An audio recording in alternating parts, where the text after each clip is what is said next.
All right, we live. What's up, everybody? How y'all doing? We live with Mr. Judge Joe Brown. What do you want to be called, Mr. Judge Joe Brown? Mr. is redundant. That's like I thought I was about to say. But anyway, I got elected my second 8-year term, so the governor sent me this certificate saying, "Congratulations, you judge for the rest of your life" as a title. I guess that's like Colonel, but I'm not cooking fried chicken. You know, barbecue got a new barbecue line, but Judge Joe work right.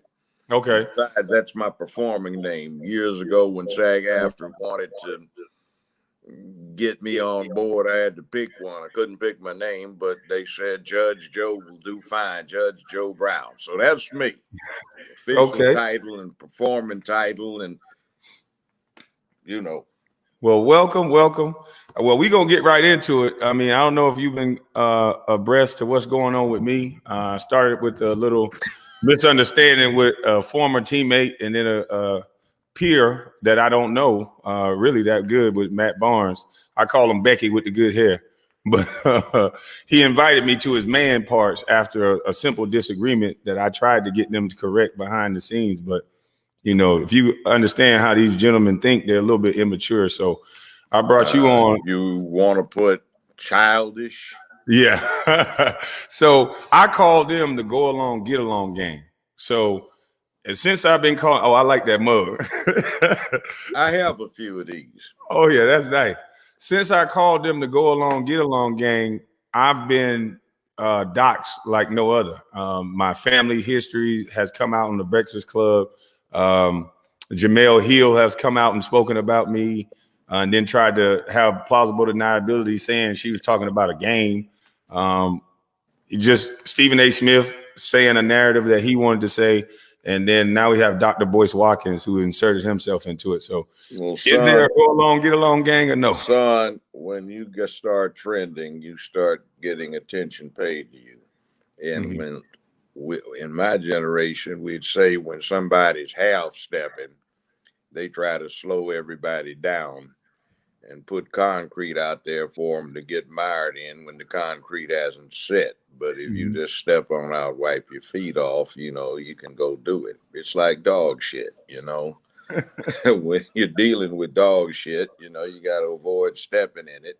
Yeah. But they try to put it in front of you, so you keep running into it. Yeah. My thing with the Breakfast Club is it's poisonous. Part of this agenda of pushing this narrative of LGBTQIA+, whatever in the hell it is right now. I don't have anything against somebody being gay. What you do in your own damn bedroom is your own damn business. But when you start trying to mess it up for everybody else, because you got a free butt up to the show. Did you see that show? You know, that whole crew, I challenged them to a debate. I said I'd whip their behinds, but they won't take the old man on. You know, I know it'll be embarrassing. The old man whips all three of you one at a time. It's your option.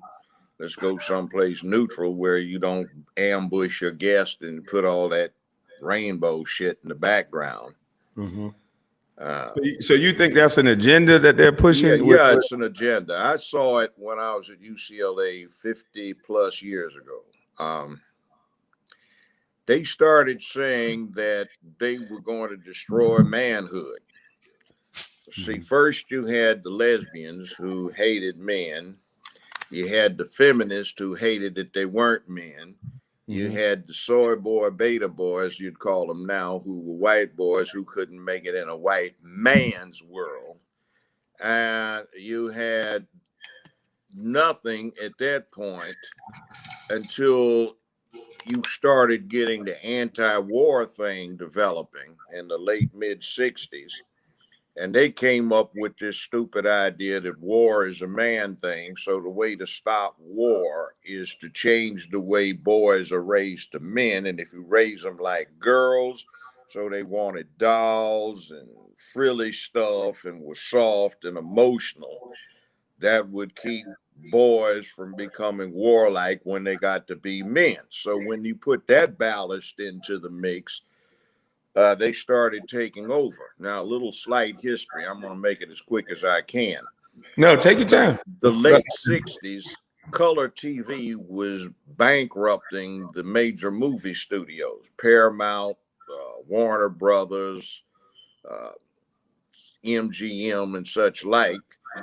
And they started firing executives to bring people in to get new ideas. See, at that time, if you were an adult, it cost you 50 cents to go to your local movie theater. And every Thursday and Sunday, they had 2 new movies, Man, 3 cartoons, and some features. So you could walk in anytime you wanted to for 50 cents. and Wow. see what you would be seeing, and then see the whole thing, and then sit through what you missed or keep sitting there. Yeah. And no matter how big a hit the movie was, every Thursday and Sunday they changed and had 2 more. So the studios are making like 120, 250 movies a year, and they all had the same cast of stars that were in every movie. Well, what they came up with was 2 things. They had these young, bright folk that were part of this crew that is going to destroy masculinity. Okay. And they said, wow, we have a market. Let's go after the black folk down at the bottom who are getting neglected. They have money to spend. And if we come up with what we term black exploitation movies, they'll come out. So the way to come out is appeal to the lowest common denominator. So let's glorify the pimps, hoes, drug dealers, thugs, bank robbers, gangsters, and everything else. Makes sense. Oh. And they started doing that, and they started glorifying dysfunction. And I heard them discussing this. They said, we need to start with 2 things. The black woman was the role model because she controlled her men the way they looked at it.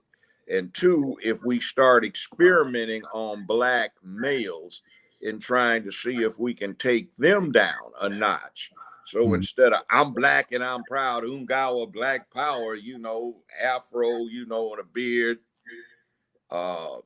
jeans, fatigue jacket, and ready for the revolution, they came out with Superfly in 1971, 72, where this dude's got processed heads, driving a pimp mobile, selling drugs, and they make him a hero. They had Black Caesar with Fred the Hammer Williams, and that plot was he was a major drug dealer who was trying to become the only drug dealer, and he was killing and assassinating a whole lot of people. He became the hero, driving off in the limo into the sunset, smoking a big Cuban cigar.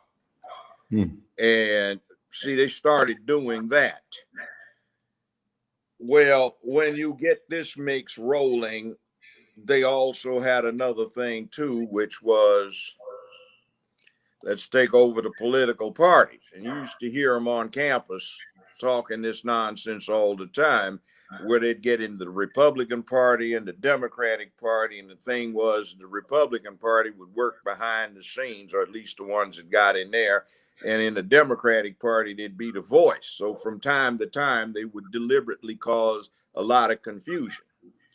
And when they caused a lot of confusion, then they could work behind the scenes and nobody would see. So slowly, they ran this propaganda. And the best propaganda engine in the whole world was doing it. I mean, even Adolf Hitler and Heinrich Himmler and Goebbels for the Nazis said, we have to model what we do on the American entertainment industry because it gets in so many people's heads, and we need to copy that methodology. Now, they did this, and for 50 years, they have propaganda glorifying dysfunction. Now, if you want to see the contrast from 1920 to 1940 is 20 years. That's the only time the Nazis had to work. This same group, using the methodology that the Nazis based theirs on, had 50 years, not 20. So we think in terms of their narrative with such foolish shit as toxic masculinity. That's not a word. Okay, homophobic, that's not a word. That's only 10 years old, you see. And the word, for example, for that one is heterophobia, which is the opposite, which is for several hundred years, gay folk had to deal with being lynched, mutilated, beat up, jacked up, fired, thrown in jail, ostracized, all kinds of stuff. So one of the propaganda techniques that is very effective that the Nazis knew is flip the script. Accused your enemy of being like you or doing what you do. So they're heterophobic, and they flip the script to homophobic. For example, you can find old dictionaries, they've got heterophobic, but they don't have homophobia in there. But now if you type it into an iPhone, heterophobia is red underlined because they don't recognize it as a word, but homophobic, they'll put up a rainbow, you get that little emoji popping up. That's the flipping of the script. All right.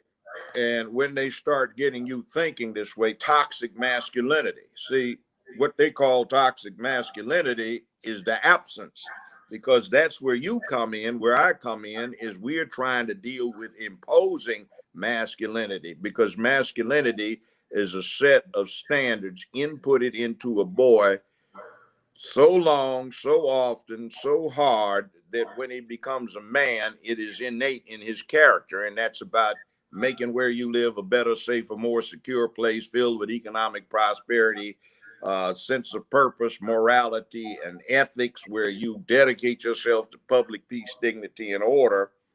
And you are a man of peace who can be violent and brave and courageous when necessary.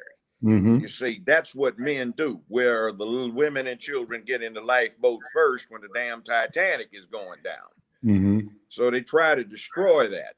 And by destroying it, they translating get a chance to get their freak on in legitimacy. Now, see, homosexuality is distinguished from this LGBT stuff. Now, I employed some gay folks, still got one or two on the payroll, and they look at this stuff as a cult. And if I can explain, all right, I'm straight, I'm heterosexual. But when I see Lizzo the lizard hippo with her bare, fat, flabby ass trying to twerk in public, looking like a damn harlot in front of children, see, that's not right. When I look at Cardi B, who is a street walking hoe who brags about how she used to drug her tricks so she could rob them. Yeah, she did say that. See, that kind of thing put up as an exemplar of heterosexuality and normalcy. That is not normal. Something's wrong with it. Okay, a homosexual who is taking care of his business and his bedroom freak is his own business is different from some damn fools with a gay pride parade with nothing on but some leather chaps and their bare asses and dicks hung out with a bunch of children looking at them. See, there is a difference. In other words, keep your business to yourself. We don't know what the hell you're up to. I remember there was Paramount, when my show was with Paramount, there was an executive vice president who was in charge of PR. And my beautiful wife at the time, now ex-wife, I can't seem to keep them all that long. But anyway, they're expensive as shit. But look, we were in a thing in New York where everybody had to go there for one of these corporate things. And she and I got on the elevator to go up to where the meeting was going to be. This VP got on, and then this flamer got on, and the VP, who was admittedly gay, he jumped up and rushed off. So somewhat later when he got up there, my wife said, "Why'd you get off?" He said, "I can't stand the flamer." You know. That's crazy, because my first cousin is gay, and he's able to he says stuff like that. And I'm like, yo, what you talking about? He was like, man, we don't like people that act like that. You know, he's gay, but sometimes he acts like a man, and then sometimes he doesn't. He explained it to me, but you know, I really don't understand it, but I don't try to. That's still my cousin. So, well, yeah, I know he talked like what you just said. He said, I don't like flamers.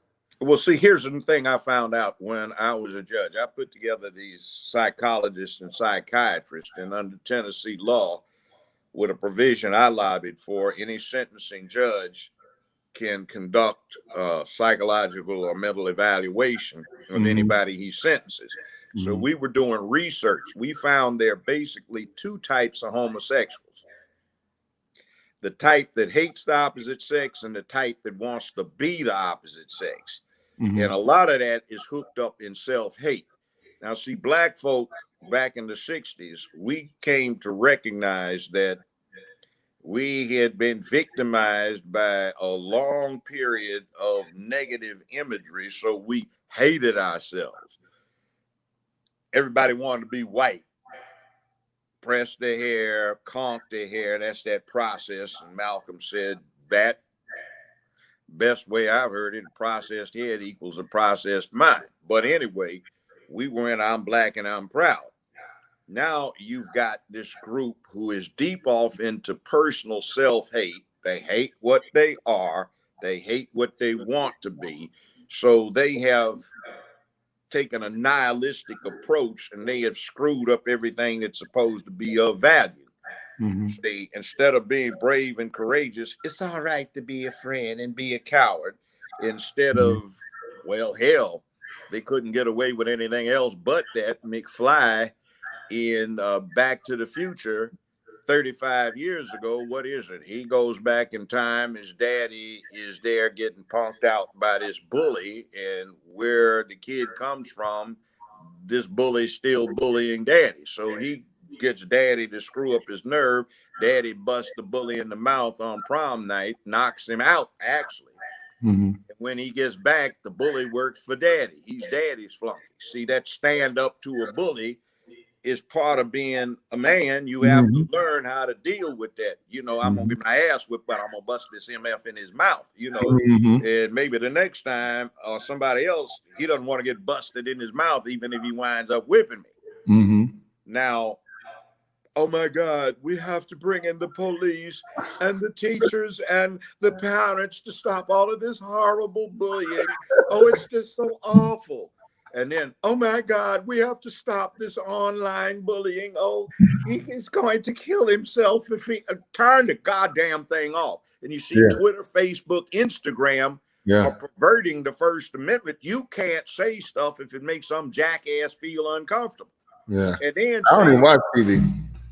Well, see, here's the thing that's bad about that. If you complain about somebody doing you that way, like on Twitter, you can say the N-word all you want. You can put child pornography, pedophilia. You can put full frontal, 3 dicks up her ass and suck it 2 more. See, I'm not on Twitter. See, I don't know Twitter. But you can't say something like, we've got a situation where we've got some pink panty wearing fascists who are trying to subvert the First, Second, Fourth, Fifth, and Sixth Amendments and down manhood and womanhood, because Zeke Heil, this is something where we're going to have to stiff arm salute the rainbow flag and read Mind Überganger, which is my conversion, you know. And that is supposed to be something that is horribly offensive, but you can say in all you want, and you can talk about toxic masculinity or some chauvinist pig or whatever it may be. That's okay. See, because it's directed propaganda, there's a narrative. And the people that control Facebook, Twitter, Instagram, they're deep off into the rainbow, which is their business. But we fall for some more stupid propaganda, which is it's private, so they can do what they want. Well, what about the poor private guy in Colorado who, against his religious scruples, was forced to bake a cake for a gay couple he didn't even know? All right. How about when they took Trump in about 3 years ago because he was blocking these fools that were trying to troll him when he was posting, and he wisely did not go any further. He let it go to the Court of Appeals. And what happens is they said he had to unblock them because it was a public forum and these people had a right to exercise their First Amendment rights. So that's still standing, which means Twitter, Instagram, Facebook should be busted on a class action for not functioning properly as a public utility and attempting to monopolize the airways, which are licensed. They have to have a license to do what they do. Mm-hmm. So when they take this public license, they've got an obligation to the public, and they become a public utility. Now, 150 years ago, when they started getting gas lighting and stuff in cities, these companies that were privatized to provide these services were private companies that provided these services started saying, we want to do some redevelopment. So we're not going to give you guys your gas because we don't like you. Well, they got declared a public utility, so they have to treat everybody doing the same way. And the analogy that some people ought to get is the phone company can't tell you what the hell to say on your cell phone. Mm-hmm. Same principles apply to Facebook, Twitter, and Instagram. YouTube, because they're using public airways and they have to have a license to do that broadcasting that they depend upon, Mm-hmm. they can't either. So, well, they definitely do. How do they get away with it? But you see, that's because too many people think in terms of the narrative that they've established and another narrative which came from the other side about the sanctity of private enterprise.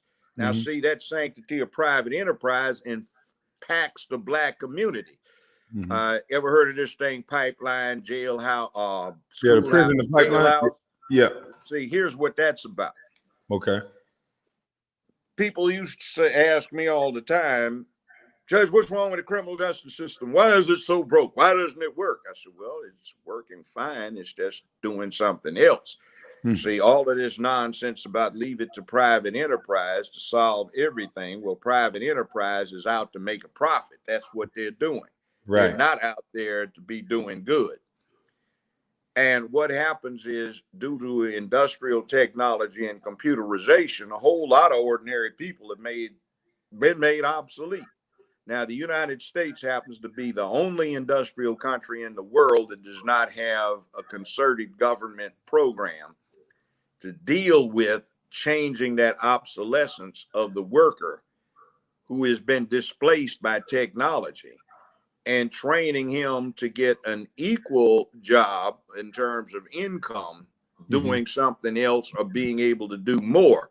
So we have a lot of surplus labor that is no longer necessary for the market. So labor is a commodity like wheat, corn, or cotton. And when you have a glut, you do three things: cut back production, subsidize and produce, or store the surplus.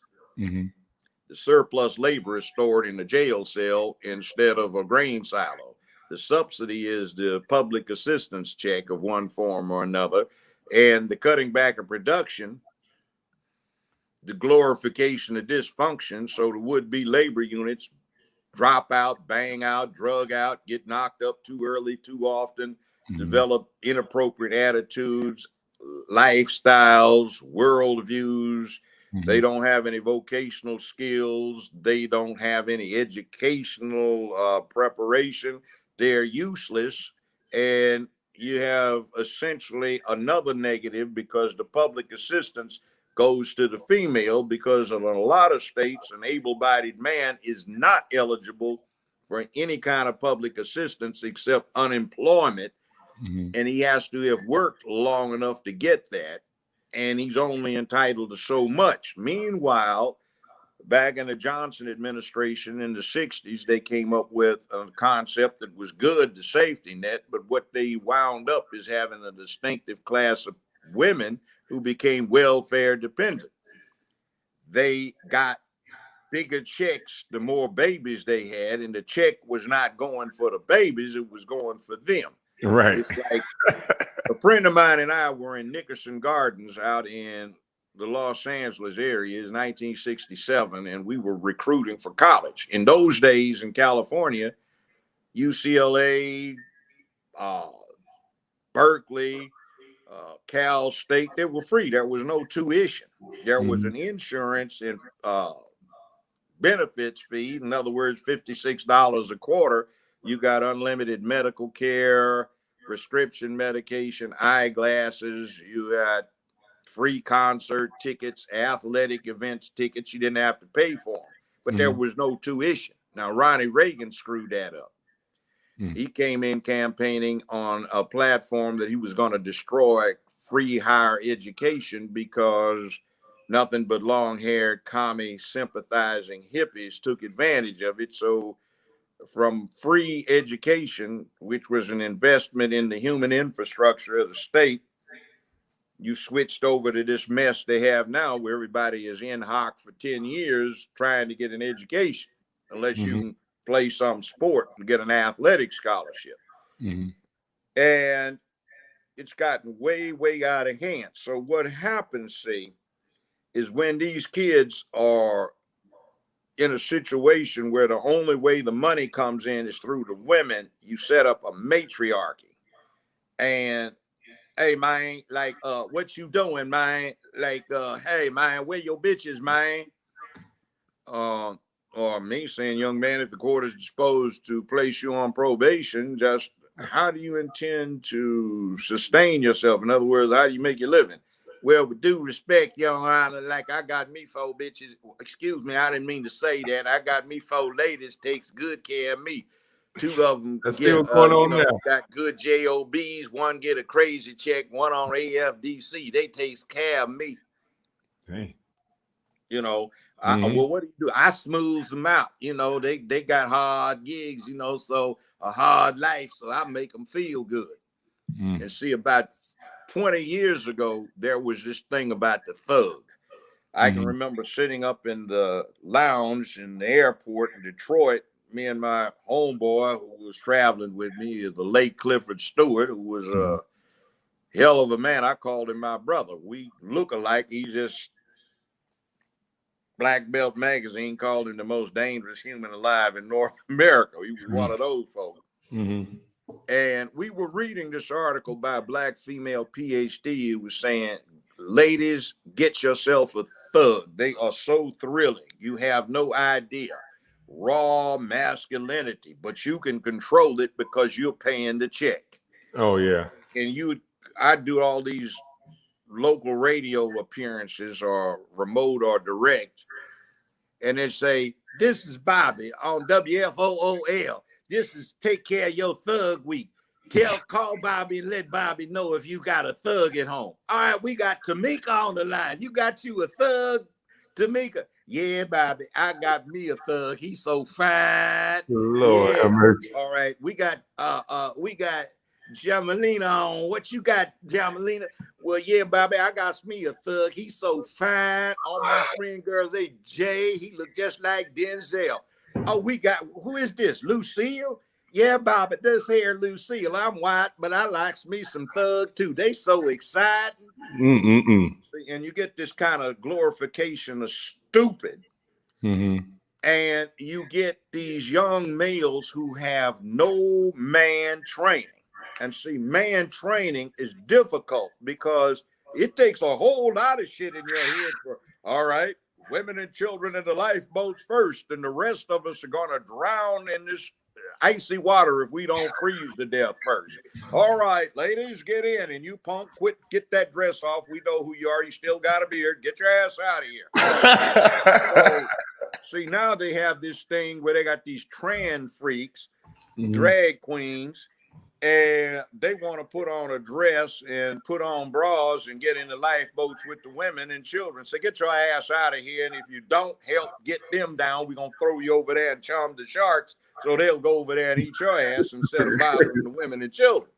And then see, this coalition they put together is going to fall apart. And one of them is this, 2 of the front factors that are going to make that happen is this pedophile thing and this drag queen thing, because the feminists have been fighting for years to get women's sports. Now, granted, it's flipped over to being a bastion for lesbianism in a lot of the female sports.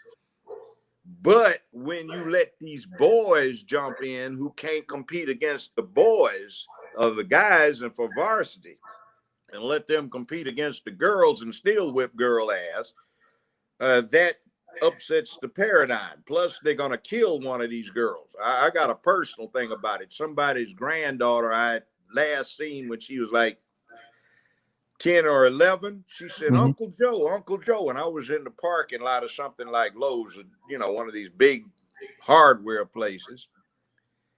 And I walked over, I said, I haven't seen you in a long time. And she had her arm up like that, you know, in a cast with a strut. I said, what happened? She said, well, you know, I was in the martial arts. I said, yeah, your grandmother told me about that. Granddaddy too. She said, well, you know, I got a scholarship to such and such college to do women's wrestling, full contact wrestling. That's the new thing. So what happened? I said, well, what happened to you? She said, they made us wrestle these, and she started crying, these freaks, she said, who said they were girls. And I objected, and they told me I'd lose my scholarship if I didn't wrestle. And they told the team we'd forfeit, but we didn't. So another girl on the team got 3 cracked ribs and a fractured jaw. And I got my compound fracture of my arm, and I've had 3 operations. She started crying, said, Uncle Joe, I can't study hard because this medication jacks me up. I can't sleep because it hurts. And I just said, that's a damn shame. But you see, that's what this leads to. And toxic masculinity actually is one of the things that promotes violence.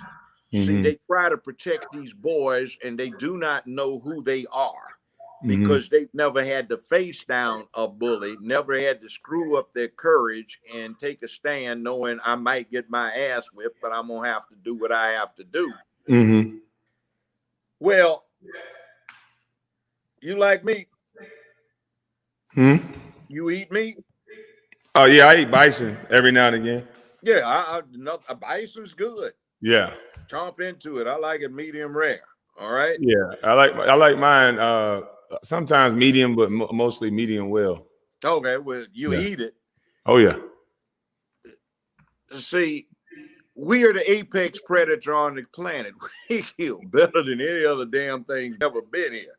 If they actually had a Jurassic Park, I can see if some of them escaped. The T-Rex did. I can see, yes, Lord Williams, I was out there and it was really tense, you know, and it was me or it in my guide, and he took off. He was a little affrighted, you know, but I gave him one charge, you know, and rapidly worked the bolt and delivered another, and that is it is on my den wall. Isn't it magnificent? See?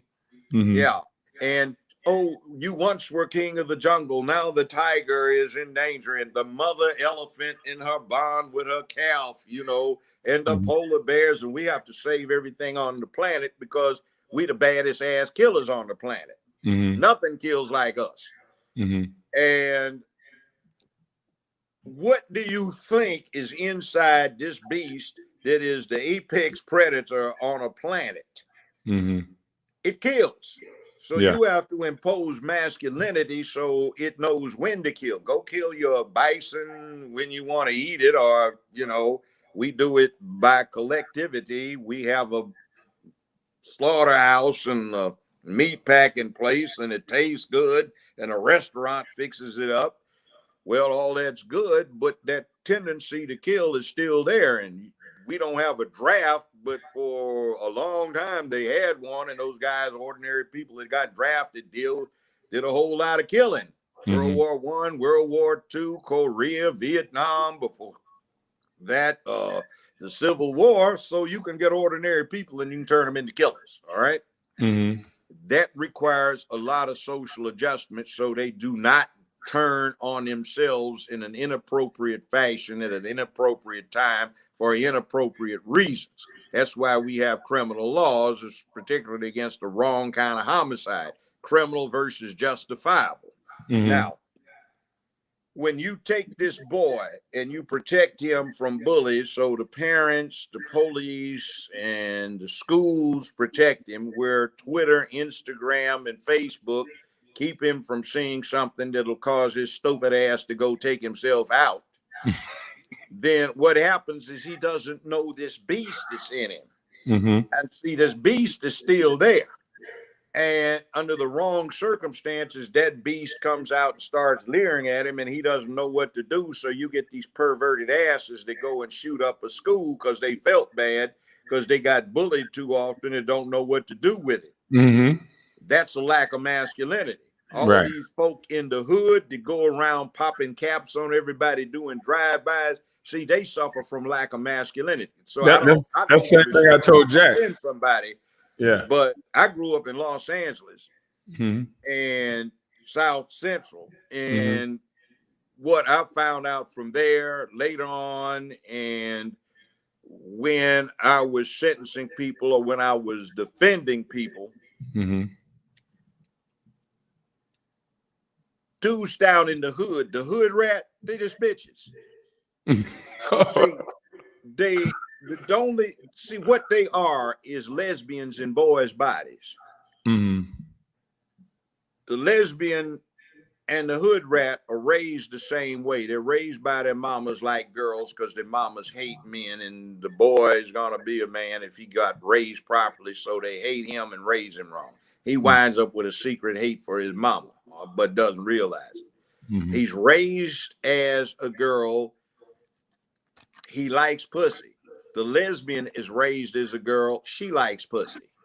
If the fairy godfag waved the magic wand over the lesbian and she woke up the next morning with a dick, there would be no difference between her and your typical hood rat thug trying to play OG. Mm-hmm. And these guys ain't got manhood. For example, I don't know how many times this scene repeated itself over the time I was on the bench. There would be a motion to suppress a confession, right? So the police in Memphis always tape the confession. So you got to see the whole thing. So, counselor, defense ready for this matter? Prosecution, you ready? Madam Court Reporter, can you set up in the court's chambers in, say, 10 minutes, and we will take a look in camera at the video clip of this confession that we have a motion, I think. What's the file docket number? Thank you, ma'am, blah, blah, blah, blah. This dude, we're getting ready to take a recess. And I take the recess, and the lawyer walks up to ask me about something else. So I'm still watching. OG is back there talking to his homies. Yeah, man, I'm down for the cause, man. You know, like, hey, they just put this case on me, man. Like, oh, hell, man. They was trying to get me to say all kinds of shit, man. I can hear him. So I go on and back. I'm watching this confession. Here's where it goes. Man, I don't want no lawyer. Sir, you really need to have an attorney. We can call one right now. You should have a lawyer. This is a serious matter. I don't want no lawyer. I just want my mama. Can you get my mama in here? I'm so well, sir, your mother can't be in here while this going on. You a grown man. I don't care. I just want my mama. Look, sir, you have a right to remain silent. I don't care. You have a, you know, blah, blah, blah, blah, blah. Oh, Lord. I don't care, man. That's what I was talking about. And look, it was shot dog and stomped there. That's crazy. Okay, so anyway, this dude has been advised 9 times of his rights, and he wants to waive them, and he's crying all over the shit, and that's why they got these strange stains on the waiver. This fool's been crying. It's snot blowing all over, running down his face. And I'd get out there and I said, well, let's see. We've had gentlemen that have been identified. Could you gentlemen come over here and that we're going to speak to the defendant about this, about he blah, blah, blah, blah, blah, on this matter about the bond, blah, blah, blah, blah, blah. So I'd move them over here. So, well, it seems since they have identified him, so let's move to this point. The defendant spent most of his time crying and washing tears from his face with looks like most of a fresh blocks of Kleenex, and mucus was running all down his nose and dripping all over the table. He was crying for his mother. He multiply waved write the counsel and wanted to make a statement if only his mama could be there, and the officers advised him his mother could not be present. And let's see, he also advised that the following individuals, I read the names off, were part of this armed robbery, blah, blah, blah, blah, that resulted in the killing of 2 people at this convenience store, which becomes felony murder, subject to the death penalty. And I say, please take those individuals into custody right now. No bond. We will review this in a bit. See, they punk out. They rat on everybody. There's no such thing as loyalty. They tell. And what's interesting is in most states under American law, you cannot convict someone on the uncorroborated statements or evidence of an accomplice. So there is one guy in there that's an OG. He just said, I don't want a damn form. Hell, I have nothing to say, and he'll write that out. I want a lawyer. And because he didn't confess, there's no case against him, because most murder cases are the hardest thing to prove because there's no witness. And damn near every time there's a murder trial, somebody shot his mouth off, usually to some woman he was trying to impress, who was some low-class woman who had a drug case he was trying to get out of, so she'd tell on him. Then they got him and he punked out and told on himself. He confessed. Now, yeah, there are a lot of innocent people in the jails, but the percentages are small because this is what's going on. For the last 70 years, it's been kind of consistent. Just a little more than 2% of the people in American prisons got found guilty by a jury. 97+% pled guilty, and depending upon where you are, 84 to 87% confessed. So I've seen some innocent people. That's crazy. I got the youngest person in the world off death row. I got a stay of execution 23 minutes before they were going to fry him, and he was 15 plus 2 weeks at that time. I got the conviction set aside on a number of grounds, including an all-white jury. But the bottom line is that most of the people off in there, when they're talking to their lawyers, are saying, yeah, man, well, he didn't really see me. Well, how you know he was taking a smoke over there by the telephone pole if you weren't there? Well, he couldn't have seen me. I was in the shadows behind the dumpster. But you were there. You're trying to say you weren't there.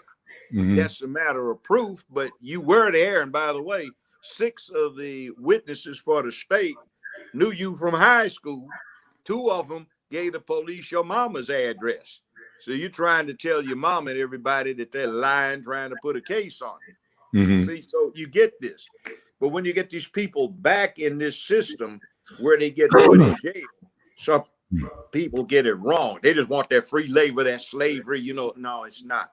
See, they don't want you to work, so there's no rehabilitation. If you work in the joint other than to have make work to keep you out of mischief by pressing license plates, if they rehabilitate you, when they let you out, you reglut the market.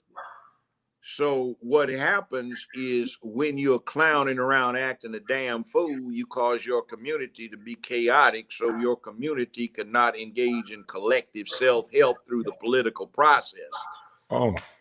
And what happens is you take that community out of the loop. Now, there's still some entry-level jobs, but part of that cutting back of the labor by getting into somebody's head, man, fuck that shit. I ain't flipping no burgers at no Mickey D's. I got my bitches and hoes take care of me. What the fuck I'm going to be up there doing that shit? I got plenty of merchandise to move. Motherfuckers love that shit. You know, got lots of gold to be worn and ladies to be played. You know, damn that. And then you get this other thing that's going around, bros before hoes. I don't understand that. That's because they ain't getting pussy. Now, see, let me say something about this. I played football in high school and college. to understand that. But I did have some sense. And see, you made a career of basketball because you actually were good at it. But you see, there's a whole lot of brothers can't shoot a goddamn basket, and they'd be out there sweating, playing instead of getting their heads in their books. And meanwhile, their girlfriends are frustrated. So I go fuck the girlfriends while they're out there getting sweaty. Yeah, got a lot of pussy, you know, goddamn. And I ain't gonna lie, I've devoted all of my adult life to the acquisition of enjoying that pussy. Damn, you know. But when you do that, you gotta be able to hang. So that means you gotta get prepped so you can take care of some business, so you can be about something other than trying to simp off of somebody. Right. So, you know. Man, that's crazy. You're a funny judge. You're the funniest judge I ever seen. Well, you know, really. That's when you get that dignified yes, and now, gentlemen, are we prepared to proceed to blah, blah, blah. See, yeah, you can play that. You have to have versatility.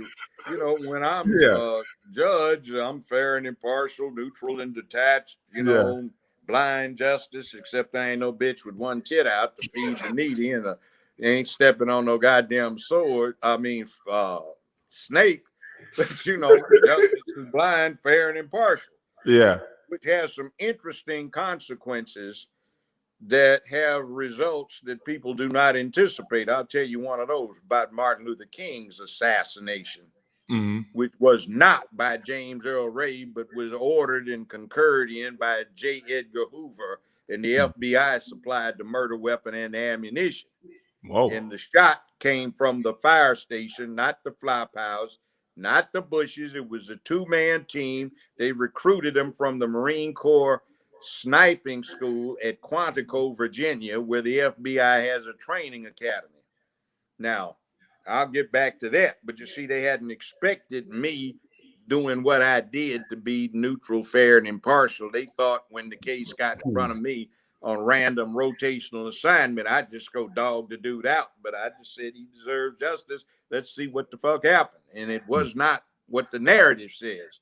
But anyway, that's what happens when you get fair and impartial. Well, see, I'm fair and impartial when that's my job. I'm the referee, the umpire. When it comes to me outside of that, yeah, I have some opinions, and a whole lot of people I know got killed. I was in the building when John Huggins and Bunchy Carter got assassinated by those us folk at UCLA at high noon in Campbell Hall in the cafeteria in front of 42 witnesses.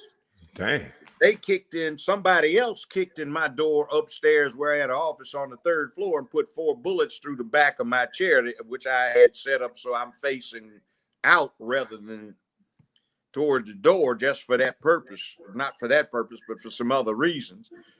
And Elaine Brown and I were going back down the stairs when this shit went on, and they took off past us running out. They shot John in the back twice, point blank, killed him, but he wasn't dead yet. So he set up and had a .357. He popped 6 caps at them as they were fleeing and hit one of them in the back of the shoulder blade, but didn't stop him. And they kept going. The police wound up admitting, some of them, that us was on their side, and every time they went to bust these folk, they got tipped off, and they got 2 of them. Johnny Cochran defended 2 of them. They got second-degree murder convictions, sent to a penal facility. They escaped in a week.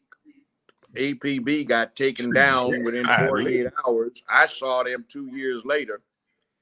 A guy named Ayuko Babu, who's out in LA, still does the Pan-African Film Festival out there. Well, me, and some other people were trying to raise money for Frelimo, the guerrillas in Mozambique.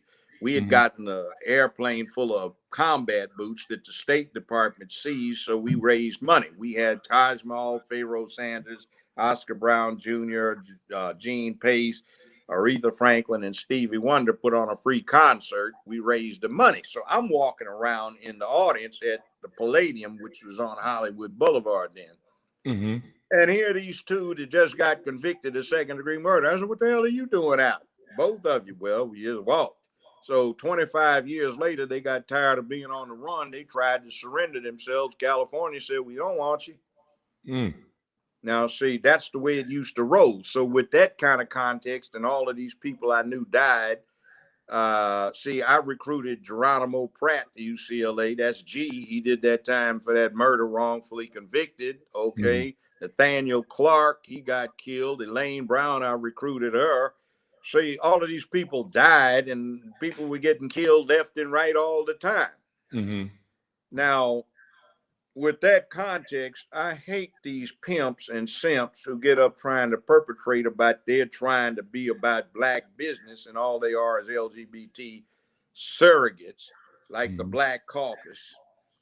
And I look at the people like Al Sharpton, Cory Booker, Don Lemon, and crying Van Jones, I call CNN Crying Negro Network, and idiots like that.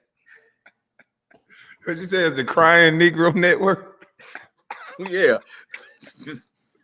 Jesus Christ. You know, see, CNN has Anderson Cooper and did, you know, dip his little sweet butt in the tea to make the tea. Then they squeeze Don Lemon's little sweet butt when his white husband isn't around and add lemon to it. And he had sugar from Van Jones and he cries a few tears in it to add a little unique character to the tea. Mm-hmm. So, you know, they push this stuff too. See that narrative they do. Uh-huh.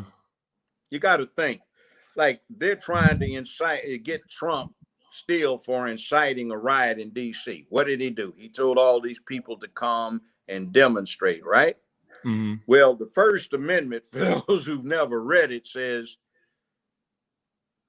you have a right that shall not be abridged to assemble and petition for redress of grievance. That means you have a demonstration, and the petition doesn't have to be in writing. It's been the law for 240 years.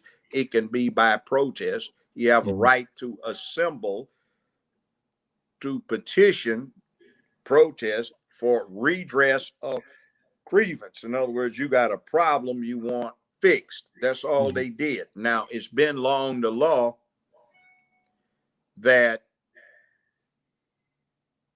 if somebody independently decides to get unruly, you're not responsible for what they do as long as what you were advocating was peaceful. But on the other hand, look at Maxine Waters to show you there's an agenda.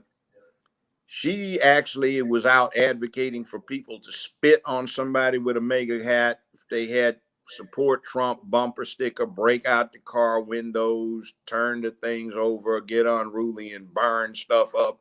That actually is incitement of violence, which is in fact criminal. Now, they don't go after her. They just have this thing on Trump. Now, I don't particularly like Trump, but I'm not against him. I did not vote for that damn fool that they had running against him.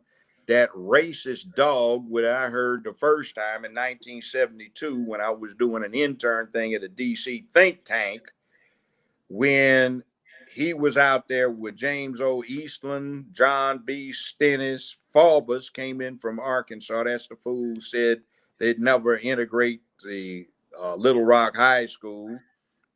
They had Wallace there, who was wheeled in, and they had Byrd, former Grand Dragon of the Klan, and they were talking about this young man who had a stupid-looking ducktail like he was back in the 1950s, was the last true yellow dog Dixiecrat. And they were talking about Joe Biden, who got up there, and when the speech he gave, I mean, I was really offended. I heard it right outside the state capitol building in Dover, which was a rundown, ramshackle old house, 250 years old. And he said, Negro children are like roaches. If they're allowed to integrate the schools, they will infest them and they will never be gotten out. Negro. Who said that? Joe Biden said that? Yeah, I heard it. Saw him. he said Negroes were animals and they turned the streets into jungles. And he and Senator Eastland had a plan where they could put all of these Negro animals in zoos. Now, we talk about the 94 crime bill. That wasn't shit. The 91 was bad. The 91 87 was really bad. The 81 was the one where one rock got you 5 years, which due to some other stuff Biden and Stennis and Eastland did, it wasn't 5 years with parole. They abolished federal parole.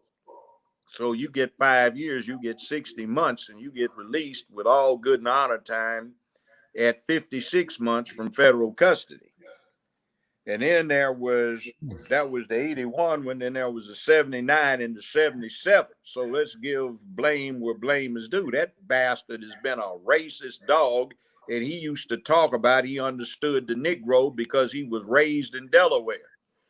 And he said Delaware was a proud slave-owning state that basically copped out by not going with the South during the rebellion as it should have, because they were too close to D.C. to not be intimidated.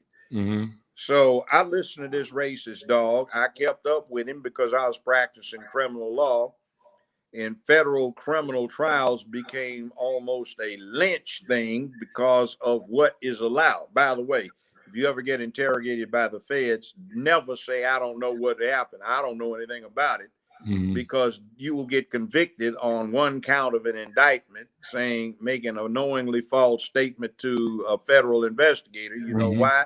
Because they tell you what you're there for. So you know what you're there for. So when you say, I don't know nothing about it, you did because they told you. With the feds, you say, I have nothing to say, or I refuse to make a statement. I want a lawyer. But if you're talking with the state, you say, I don't know what the fuck you talking about. Fuck you, you know. But with the feds, watch what you say. Because in the federal system, thanks to Biden, Stennis, Eastland, and some other of these yellow dog Dixiecrat races, what happens is they've set it up so you get tried by ambush if it is a criminal case. And if you are absolutely innocent, you don't know shit about what happened. Eastland and Stennis and Biden set something else up where they deliberately set the rules so that a prosecutor could knowingly not knowing, but know that he had no case that could get an conviction, but deliberately go after you for the purpose of bankrupting you so your ability to operate is destroyed. Now, that's one of the bad things that bastard did. And then you got Queenla Imhoff in there. You know who Imhoff is? No. Yes, you do. Who? Mrs. Imhoff, Vice President of the United States, who goes by her maiden name, Miss Kamala? Kamala Harris.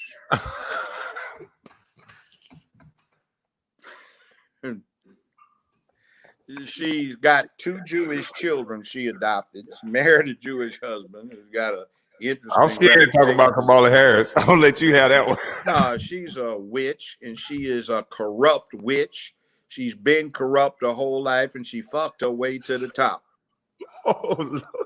They used to detail this witch in the LA Times with her sexual escapades.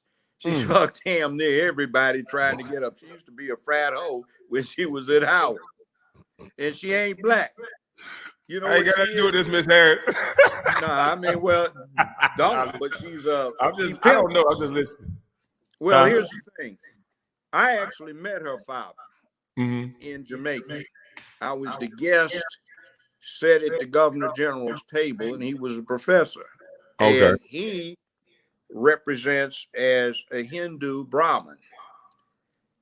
He admittedly has some Irish in him. All right. The person that Kamala Harris is saying is her black great-grandmother is, in fact, according to Daddy, in an article he wrote, which has now been cleaned up on the online edition of that magazine, was a Hindu house servant, not a black woman. So her mother is listed on her birth certificate as Caucasian, even though she's dark, but she's a Hindu Brahmin Tamil caste. Now, interestingly, do you know what the anthropological name is for what Kamala Harris and her parents are? No, sir. Indo hyphen Aryan. See, they are the original Aryans, but Adolf Hitler and his boys told a big lie. The blonde-haired, blue-eyed Aryans from the far north did not exist, never existed.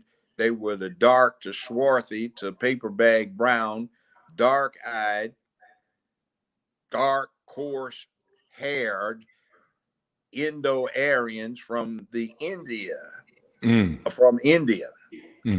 Those actually settled Germany, and some other people came in from the steppes that lightened everything up a bit.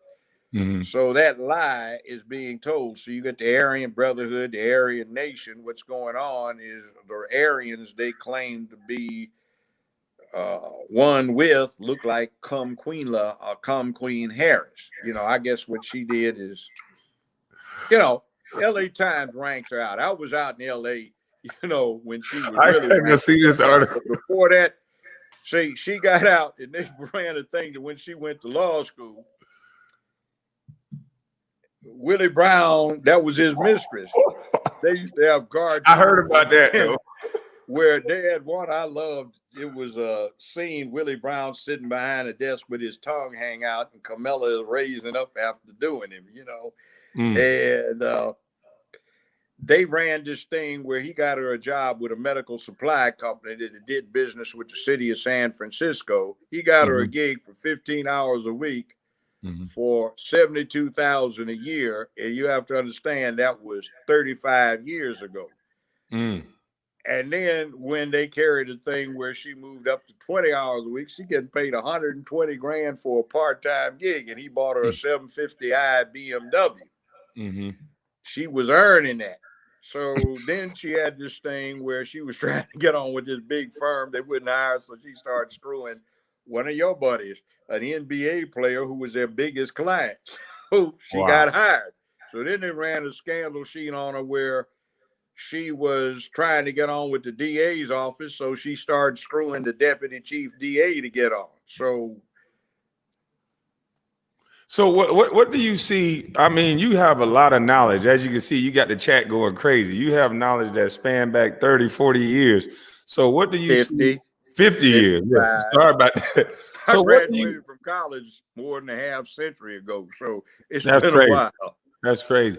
So do you see it getting worse with the media propaganda, or do you see things changing? Okay. Yeah, it is. So you think it's getting worse? What happens is you've got some jackbooted, goop-stepping fascists who strong arm and take over the government. Then they take over the press, impose censorship, and they propagandize to stay in power. You had some pink panty-wearing fascists who, instead of goose-stepping, they switched and twitched. They took over the media, propagandized the people. Now they've taken over the government, and they are attempting to gut the Bill of Rights so they can impose censorship on you. Like, you can call somebody the N-word all you want, but if you slap them across the face, you might get your jaw broken if the brother punches you back. But that's not a hate crime. But then on the other hand, you say something about somebody Asian, now it's a hate crime. Say, okay, Asians are fine people. But the bottom line is that what they did in their name is suppress a hell of a lot of the Bill of Rights, which is not good for anybody. Interestingly enough, we've got a gay Jewish congressman for the 9th district, which embraces most of Memphis, Steve Cohen. And for the 6.5 terms he's been in representing a district that's 91% black, was a binding resolution to compel the congressional cafeteria to use paper straws. Now, he is chairman of the subcommittee that drafted the Asian Hate Protection Act. Okay, he says 3,245 or so Asians got jacked up in 2020. Well, that's about 800 less than it was for 2019 and 1,004 or 500 less than it was in 2018. Mm-hmm. And actually, what it represents is the expected attrition of what you would find for somebody operating a weave, wig, nail salon, beauty supply place, liquor store, or convenience store down in the hood. The percentages of Asians getting jacked up in the hood is less than it is for African American or black folk who operate similar businesses in the hood. Mm-hmm. So it just goes with the territory, and it's got like 1, 2, 3, 4, 5, 6, 7, 8, 12 zeros in front of it, 8 zeros in front of it when you divide it by 360 million, which is the current U.S. population as per the last census. Mm-hmm.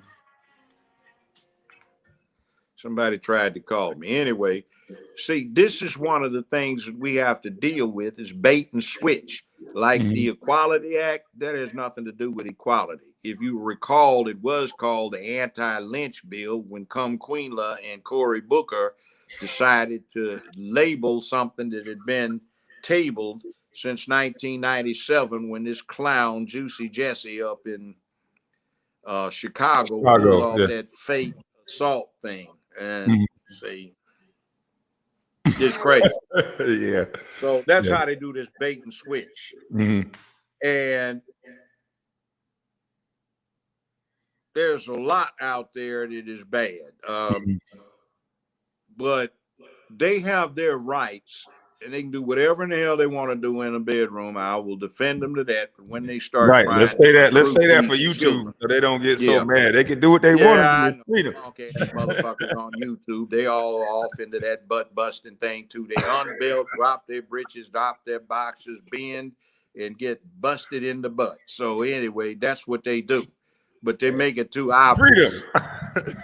Yeah, freedom of speech. Yeah. So you can bleep that shit out if you want to, but so you don't get it. But I am retired. You are too, but I'm a lot older than you, so I'm really retired. Right, Although I'm doing this barbecue sauce line, and I want it to be hot barbecue. We got. I'll tell you about that later. But anyway, we have a fight because what it is a unique opportunity. Mm-hmm. You go to World War II, you got Stalin, he represents communism. You got Churchill, he represents monarchy. You have Franklin Roosevelt, he represents a democratic republic. They're all allies trying to get rid of Adolf and the Japanese Empire. Mm-hmm. All right?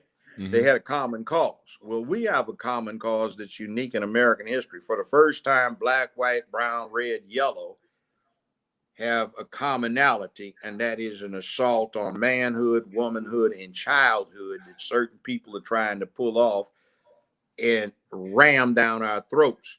We have a separation of church and state. So the state cannot impose an official religion. They can't require its teaching. They can't make you go to church, but yet you can take a secular religion, LGBTQ, and you can force feed it to children with the parents having no way of objecting or opting out except taking the child out of school. They cram it down your throat in the public. They make it official government policy that you have to deal with. You know, go to the bathroom of the gender you identify with rather than what you were born as. And, that leaves all kinds of freak activity open. And I mean, for God's sake, it used to be a staple for 1960s, 70s, and early 80s sitcoms where the little nerds went and masqueraded as girls so they could get in the locker room and watch the girls strip for Jim. Mm-hmm. Can you imagine the situation, where they have to share locker rooms, shower facilities, and you got some naked soap down sissy in there, at least he says he is, and his dick's hung out and a bunch of naked little girls trying to take showers. So they can shower with women now? I didn't know that. Yeah. See, that goes in there too. Oh. Not just the bathroom. So can you imagine the viciousness that's gonna go around as gossip in that high school? See, that just like, where in the hell have you been? So speaking on that, I think that's a good segue to go into. You told me a story about how Charlemagne the God got his name, and I thought that was interesting. I don't think people know that. Why would he call himself that based on what you're going to explain? What is he, 5'6"? Charlemagne? Yeah. Oh, I have no idea. Yeah, he's a little short guy. Look, the real Charlemagne was an Adolf Hitler prototype, but an Adolf Hitler on steroids. He did ethnic cleansing all through Europe. He was a Franco-German. It meant Charles the Great. So this clown on the Breakfast Club is saying Charles the Great, the God. Charlemagne was a psychopath. Dang. There was one little episode where he went down to where the Basques still live, and they still had the old habit of cremating their dead. Rocky place ain't very much area to bury somebody, right? So he went down and he slaughtered 120, 125,000 of them because they cremated their dead. He did stuff like that. He slaughtered people, killed out whole regions, exterminated everybody because they didn't switch over to his particular brand of religion. Ethnic cleansing on a super scale back in the Dark Ages, the 10th century, in the 900s. So that's who he's calling himself by, Charlemagne the God. Now, like, why would a black man name himself after a German psychopath? You got it? That's like saying, I'm Adolf the Great. No, they wouldn't let you say that. Yeah, but Charlemagne was worse. Yeah. That's crazy. You know, you add 500 years to it, and somebody's war criminal crimes against humanity type becomes worthy of note because he exercised power. I think you're right about the attack on masculinity, because I said something about DJ Envy. They had a thing online going around where Bill Gates allegedly cheated and had a side mistress, and DJ Envy allegedly cheated, and Bill Gates was able to keep his stuff quiet and move on like a man, and DJ Envy had to go in front of the world and a bunch of women and apologize to all the women in the world, you know, when now it should have been personal with his wife. So I told him he need to be on a leash and be drug around with his wife, because to me that's not a man. That's a good suggestion. How about Wade, one of your former colleagues, Wade, talking about his wife wears the pants in the family? I just saw that. Case, that's literally true, because she's letting that boy his wear dresses and he's wearing kilts. So he doesn't have them on pants either. So I think that's a cop-out. And other thing, you gonna let an 8-year-old decide that he wants to be a girl? He hadn't even got a good heart on yet. How the hell is he? He doesn't even know what pussy is. How the hell are you gonna make that determination? I have no idea. But you see, that's what they want. They want some nice tender booty for them to deal with. See, I found out something about pedophiles when I was sentencing them. I'd get them psychologically evaluated. They'd had a guy sitting in the chair with transducers on. They get his blood pressure and everything and reactions, and they put him on his dick too. So they'd show porn films. These guys get no reaction to looking at men and women, but they get rock hard erections looking at simulations of little children getting screwed. That's a sick fuck. You can't do anything about that. But see, they're glorifying that. They are taking stuff and they are looking for recruits. I was a Boy Scout and a Cub Scout master for about 15 years. I bailed when they started doing this thing. I was on a bench. I bailed when they started doing this thing about letting in openly admitted adult leaders. I said, this is not going wrong, right? And last year, the Boy Scouts in America ended because they went bankrupt from settling all of these child molestation cases. Then they tried to put in little girls. And I said, girls have brownies, campfire girls, Girl Scouts. Why do they need Boy Scouts? These emasculated young boys need to get some man up in their system, and you need an adult scout leader to take them to these camps where for a week they're out in the forest someplace. But can you see having some little girls out there with one male scout leader 24/7 for a week? No, that's a disaster. No, no way. My daughter not going. No, see, that's a disaster. Yeah, that's crazy. They do something. Speaking of which, for 51 years, they have had a national Take Your Daughter to Work week. They've never had one for Take Your Son to Work. Really? Now, you want to know how bad it is? The Defense Department did a study back in 2000 to 2010. They published some white papers. The situation has not changed 10 years later. For the 21st century, on average, only 28% of each year's high school graduates are male. That includes all ethnicities in the country. Only 34% of the college undergraduates are male. Only 36% of the college graduate students are male. Only 44% of the workforce is male. And although they still have this myth of women getting paid less than men for the same job, they have not published the fact that that has reversed. For 35 and under, the women get paid more for the same jobs than the men do. And, you know, Silicon Valley has had quite a few settlements they have had to pay out because the men were not paid what the women were getting paid for comparable jobs. So, man, that's crazy. You also have another problem which bothers me. Survey after survey, there are more boy virgins 25 and under than there are girl virgins 25 and under. Boys ain't getting pussy. That's why they so mad. Well, yeah, but yeah, and then the other thing too is, see, on the LGBT thing, nationally, survey after survey says a little less than 5.6% of the American public LGBT. That means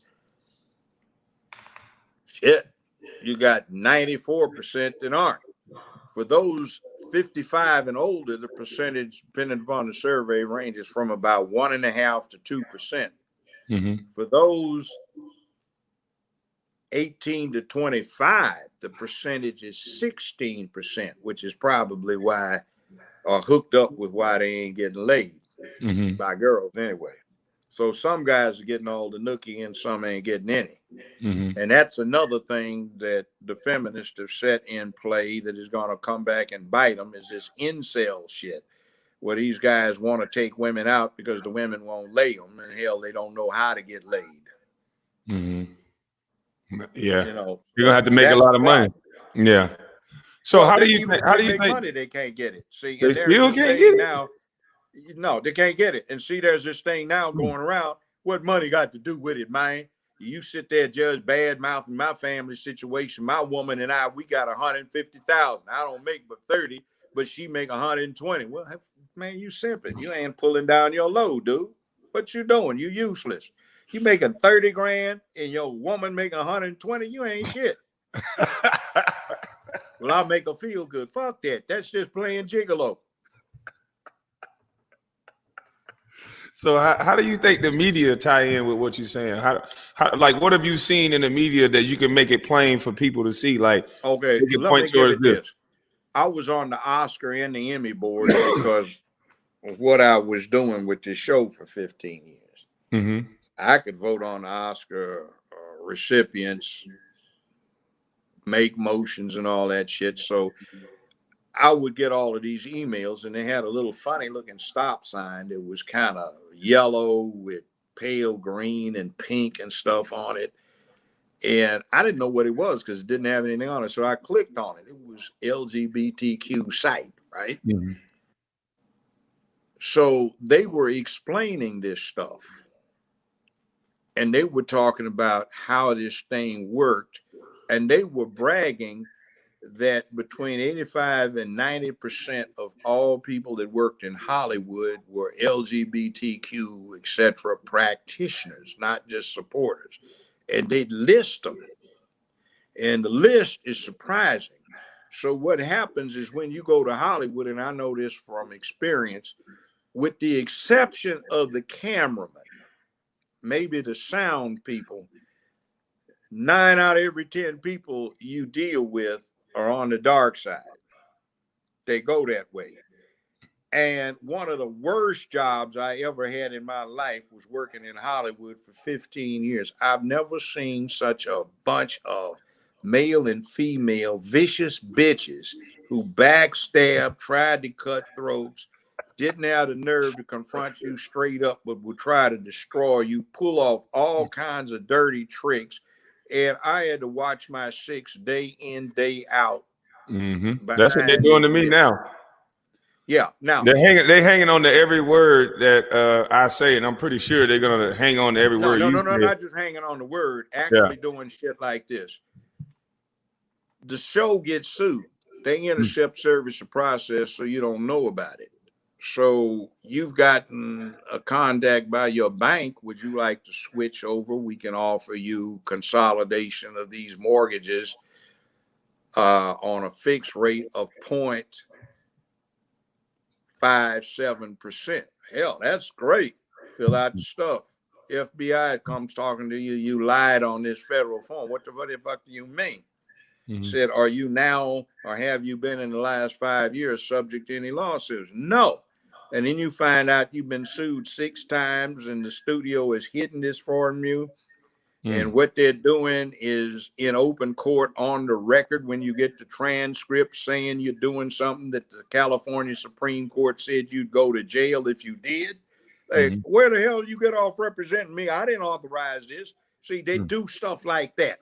Or you get a call from the attorney general of some state because the studio decided this was cute to affiliate with some legal form company and ask the judge about your case and he'll answer personally. I don't know anything about it, but somebody's purporting to be me. So they're trying to get me for unauthorized practice of law in that state. And plus the advice was wrong anyway.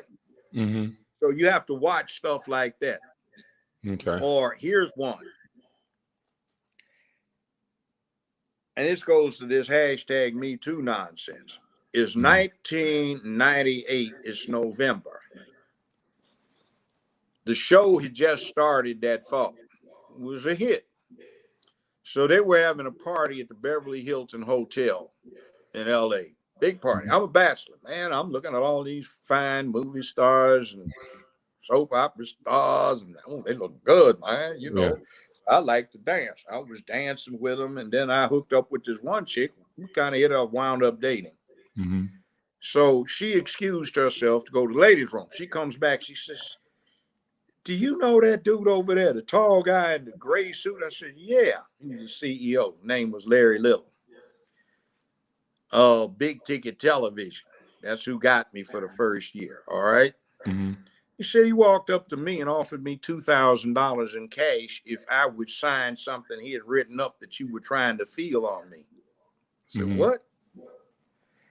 So we went around and found all the other women that I had danced with that we could find. And she got statements saying that he had made the approach to her to do the same thing, offering them cash if they would say I was doing something inappropriate. They wouldn't. I guess I made a good impression. I guess I was fine to them back in those days, you know. Ain't what I used to be. Not as good as I used to be, but most of the time I'm better than I ever was. But anyway, that's what I'm talking about. You understand that when you get old. But anyhow, what wound up happening is they were stealing, embezzling money. This clown embezzled $25 million from the show. So he was trying to make it go away. That's like Mel Brooks's The Producers. The theme was, is if the show flopped, you could steal more money than you could make if it was a hit. So I hired this woman for PR, paid her $250,000 to go deal with it. She saved it. We saved it by doing our own PR. And we set a trap for her. Mm-hmm. What the trap was is she and I invented a fictional woman. We filled out affidavits, had them notarized in front of a notary, sealed it, took the sealed copy and filed it with Human Resources. Okay. Mm-hmm. Mm-hmm. We kept doing this as the plot thickened. So the storyline simplified was that she went and talked to this clown's wife and somebody else's wife and told them that this woman was complaining that I was being inappropriate to her. Mm-hmm. Well, I got called over to a meeting with the CEO of then Paramount, a guy named Gary McCluggage, an idiot. And they present me with this complaint signed by this fictional woman. So I started laughing. I had my agent walk outside. So I had them bring the box over from Human Resources, and I brought my PR person in there. And Lord, she was fine. She was Miss Washington, D.C. one time. First runner up for Miss America. God damn, she was fine. Anyway, so when they opened this shit up, we started smiling and they started getting that turned real red looking like, oh shit. So they weren't there 6 weeks later, but I was for 13 and a half more years. Mm-hmm. I mean, and it's really crazy stuff that they did. I mean, you have no idea how crazy that shit got. Now you scared me. I grew up in Los Angeles, so I had all these sources. Yeah. So they thought I was ignorant. See, there's one thing about California. It'll open your eyes. Now, in the South, they're used to having slaves and black folk do stuff for them. So they'll acknowledge that you can use your head or you have skills they don't have. California, I never met a white boy in California who would admit there was anything that he couldn't do better than you, even play basketball or football. Doesn't make any difference. So they would continuously try to underrate what they got. So I would just use my sources and I'd keep jacking them up. Like, okay, fuck you, I quit. And then get up on that long conference table at Paramount, try to scuff the hell out of it with some cowboy boots and say, now, motherfuckers, let me take this seat right here. That little cute little girl out there, she's got on a green skirt. You brought her in here, flipped her up, and you all fucked her, and all of you married. But there's some chicks I have certified copies of here. Don't ask how I got it. You can think about it. But here, you want to check it? I have copies. And you signed these checks to pay her off. And then, they were stealing Paramount equipment and renting it back to Paramount. They were hooked up with Heidi Fleisch's whole house off of Hollywood Boulevard and, all kinds of crazy crap. So date rape and paying off pedophile nonsense, So I had it all. Wow. Won't tell you how I got it. I'll tell you in person, but I'm not going to say it on the air. But anyway, fuck you. And they had to leave, and I was still there. So Paramount had too many nepotistic situations where somebody was screwing somebody's husband, and they were somebody's husband. Or scissoring with somebody's wife, and they were somebody's wife. Oh, man. And Viacom switched it all over to CBS. Now, they put me in a special unit with Judge Judy, Oprah Winfrey, and Dr. Phil. Roger King, who had discovered Phil and Oprah. Oprah didn't discover Phil. Roger King did.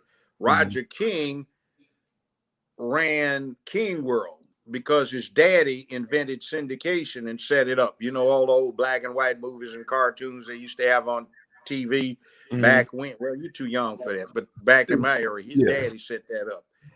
And he was a football player, big white guy, good guy. And he didn't play that Hollywood shit, but he was so successful that they had to deal with him. So He came to me and said, I don't know what the hell they're trying to do with you. Do you know where you are ratings wise? I said, I have an idea. He said, do you know Nielsen informed me that there are more people in this country that watch you on a 10-day basis than any other show on TV outside of pro basketball, football, baseball, or something like that. I said, Yeah, I know I watch. Well, yeah.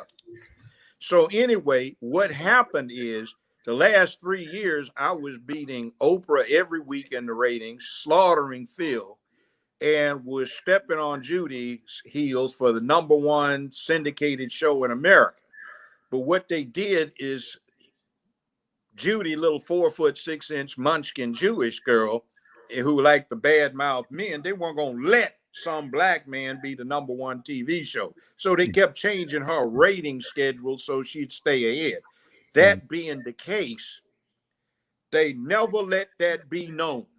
They refused. I mean, it was so bad that in the second largest TV market in America, LA, they didn't even list me in the TV guide. And the biggest question was, are you still on? How do we find you?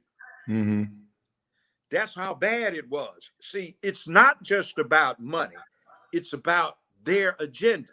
Let's take Ellen DeGeneres. All that shit they said about it, that's true. See, and they cancel the show. They've canceled every show she's ever had. But not one of them has ever made it out of one season. Some seasons she's actually had 2 and 3 shows because she's the poster child for lesbianism. She came out and ruined that comedy sitcom she was on when she talked about she was a lesbian. So they reward her. So what happened is WNBC4 in New York at that time was the biggest broadcast TV station in America. So I came on and I was getting 5.8, 6.2s. And Ellen DeGeneres was on after me and she was getting 0.27, 0.14, 0.56. So it was an embarrassment. So they asked me to come on her show 2 times. Now I walked in there and this heifer comes up with an attitude, where's your robes? I thought she was supposed to be a comedian, you know. I said, well, I got it. Put it on. I said, it's 80 degrees up in here. And I ran. I said, I'm not putting this shit on. It's my. I said, well, I don't want to be here, fool. They asked me to come. So I'm starting to cop an attitude, but still trying to be a gentleman. So it's 80 damn degrees in there. Catch your nose. One of my cameramen. Catch your nose. Yeah. So I saw one of my cameramen. And I said, what the hell's going on? And he said, Judge, this woman likes it 80 degrees, man. We sweat like pigs up in here. It's harsh. She's bad-mouthing everybody. So a couple of sisters had come over with, well, not sisters, a couple of women had come over from my show. She's up there looking down there, bro. Baby, when you going to let the girls come out? What the hell is this shit? She talked about everybody like dogs. She was nasty. She tried to get in my face. Didn't I tell you to put that robe on? It's 80 degrees. You tell me when I come out here. So he come out. So I put it on and then sat around. So I said, did I tell you? I said, you go to hell. I said, you witch. So I said, guys, let's go. Let's get the fuck out of here. I'm gone. Judge, come back. Come back. So they had called all the way from, Judge, please bear with us. We need you. Yeah. So I bore with him and I said, you a miserable ass heifer. And the first time she ever broke 1.0 was the 2 times I was on her show the next 2 days, but the ratings dropped right back to 0, nothing, and they canceled the show. But 4 weeks after that, they gave her another one. Now, I used to live in a place called Ojai, California. I had a ranch about 75 miles outside of LA. Now, I had a beautiful movie star quality wife, ex-wife now, who was very talented. And Ellen and her wife tried to hit on my wife to set up a lesbian threesome. My wife told them what they could do with themselves. But, you know, that's the way they roll. So they reward Ellen DeGeneres and they try to make her a superstar. But this chick has never been able to keep a show for a whole season. But they called her a star. But Judge Joe Brown, they tried to act like nobody'd heard of me. So the ratings went down. They say, yeah, everybody's did because they had new media coming up. So Judy's went down, Oprah's went down, Phil's went down, but I was still beating Phil, still beating Oprah. and stepping on Judy's heels. So they come up with me asking me to take an IOU for $28 million from CBS, talking about everybody's taking a hit. And I say, you're lying dogs, because I bought some shares of stock in CBS, which I've sold since. But the bottom line is that when you get these shares of stock, you get the stockholders newsletter. And if you ever get to working with a company, do that so you can see what's going on. So they're saying I'm the most profitable operation CBS has through its syndication department and all of CBS, because I had such massive ratings, and the type of people that wanted to advertise on my show sold Maybachs, Mercedes, BMWs, and stuff like that, Cadillacs, Lincolns, and so forth. So there was a lot of revenue coming in. Mm-hmm. And I had very little overhead, and the way I did it streamlined the production process. So they're bragging about it, and they said everybody, they designated who everybody was who got a raise. So I'm looking at these fools taking about everybody got a hit, and they're lying to me. I said, you're a lying dog. I said, this is what you got. They just give you a raise January 17th. This is what you got. Mm-hmm. You know, how'd you know that? I should have found it out. Plus, you're also doing something that FTC, Federal Trade Commission, would have your ass doing 10 years in jail for insider trading. You've been manipulating this stock. Just like announcing that the dividend is going to drop from 27 cents down to a nickel. So the stock price, this actually happened, dropped from $68 a share down to $32 a share. These executives had a plan with CBS so they would loan them the money that could be paid back within 6 months interest free. Mm-hmm. So they bought up all of the stock that they could. CBS bought up $280-some million of its own stock at $32 a share, which, as per the intention, had dropped from 68 to 32 because of the announcement the dividend would be cut to a nickel. Well, as soon as they bought this huge load of stock, it jumped up to $64 a share, and everybody dumped their shares. So they got the equivalent of all of this stock for free that they converted to cash. So that was a hustle. That could get you 10 years in the federal penitentiary. And one of them even admitted it to me.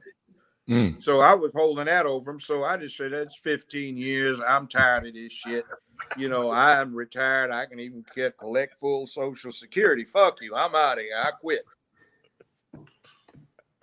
So that's you don't play no games. You don't play no games, do you? No, I mean, they did like shit they do. They wanted to impress me, and they forgot I went to UCLA law school. Okay. And I grew up in Los Angeles, so they wanted to impress me by introducing me to all of these LA Superior Court judges. They had 14 of them there, and 9 of them I had recruited to law school. So they already knew me, and they didn't realize that they knew me. And I'd like you to meet Judge so-and-so. Joe, what's going on, man? I haven't seen you in years, man. Thank you for what you... Okay. And then they had one fine one. Oh, Lord, she was fine. Is fine. She was chief administrative law judge for LA County Superior Court. And I'd like you to meet Judge so-and-so, chief administrative judge for LA County Superior Court. She started grinning through all around me, kissed me on the lips, you know. Uh-oh. It's so good. And I said, you see what they're doing? She said, this is obnoxious, trying to act like...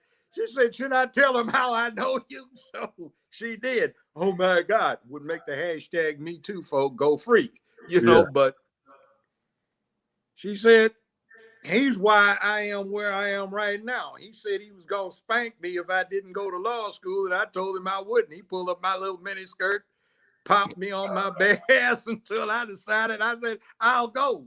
So, oh, my God. Allegedly. Said, oh, it felt so good. I almost came. All right. Wow. You know, so they got real proof. See, shit happened in the real world. See, you guys don't have it the way we used to. Right. In the 1960s, they had invented birth control pill. Nobody was getting knocked up. Everybody was taking the pill, and they had the sexual revolution. I mean, you could walk into a fast food place and, hey, Do you want dessert? They would run this spiel down.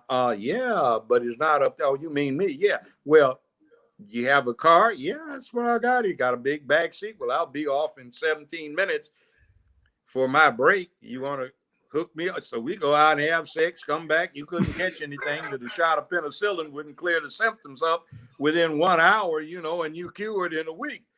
So we got a lot of pussy, you know.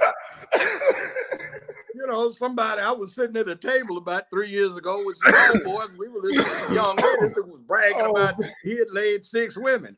And we were laughing. He said, "What was so funny, old brother?" So we used to fuck that many women in 1 week, man. Damn. Yeah, but 6. Damn, man. You're deprived, brother. Damn. Hey. And Will Chamberlain wrote this book. He said he had 10,000 women plus he had slept with. He wasn't lying. You could do that. Wow. Yes. I mean, everybody I know had hundreds of women. Wow. It wasn't 10, 15, 20. I mean, you can't even remember them. I remember one woman slapped the shit out of me. I was talking to her. She said, "Fool, you already fucked me 3 or 4 times. You forgot." I'm sorry, baby. Maybe I was wasted or something, you know. Damn, you changed your hair. Damn, I'm sorry. You said, "But you can do it again." I said, "Okay, I want to get this time." I didn't know you was a comedian and a judge. Fun, man. Yeah. Well, now you scared. I'm scared that you. Everybody's scared to really approach a girl because everything is so sensitive now. You don't know what to say. You're scared to buy them a drink. It's almost like you gotta let them do all the work. See, I go out with ladies from say 35 on up to 70. That's my age range. The older you get, the broader your range is. 135 till they get 40, they really don't have good sense. Mm-hmm. Now, I got one woman who's 62 years old, been a long-term friend. She said, "Joe, look at here. I've been working out, still work out, and I'm in my 60s. She looked better than a whole lot of sisters." She said, "I get my hair done, take care of my complexion, watch what I eat, tastefully get my nails done, learn how to talk. And these stupid lesbian bitches got all these men I'm trying to catch afraid to say something." Oh, that's what a woman said? That's what a woman said. Oh, she wow. said, "What the hell is this?"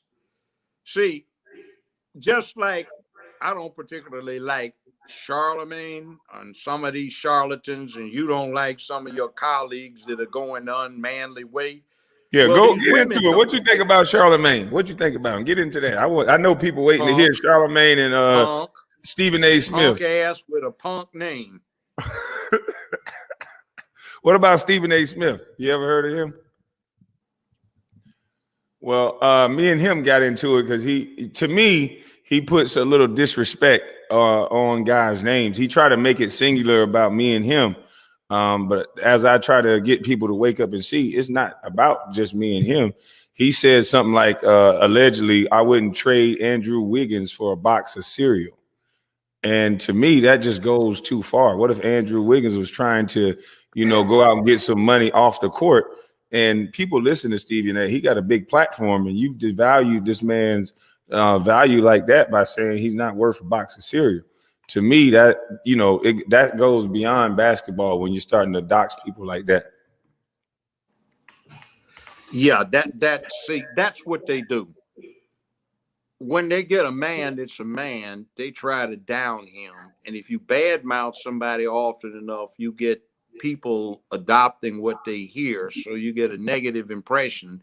So what the deal is take the exemplars who behave like they're supposed to, and you get the people turned against that by telling lies, mistruths, exaggerations, and so forth. And they no longer listen to that individual, but they listen to the idiots.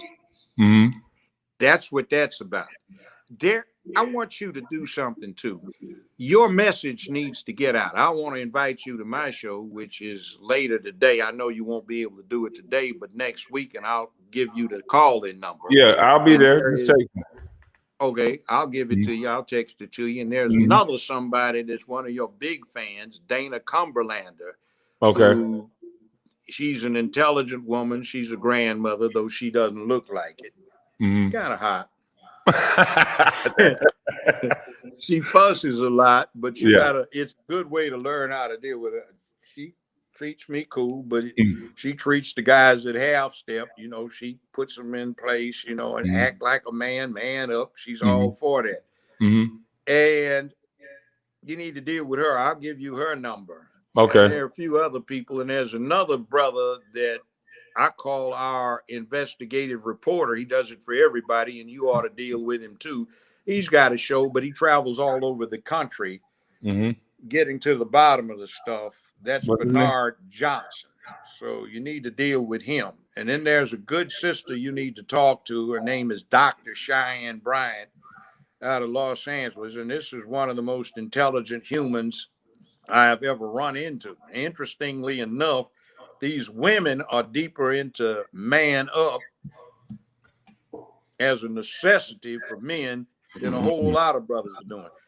Dr. Johnson has one of the top 10 best-selling books on Amazon, which is good.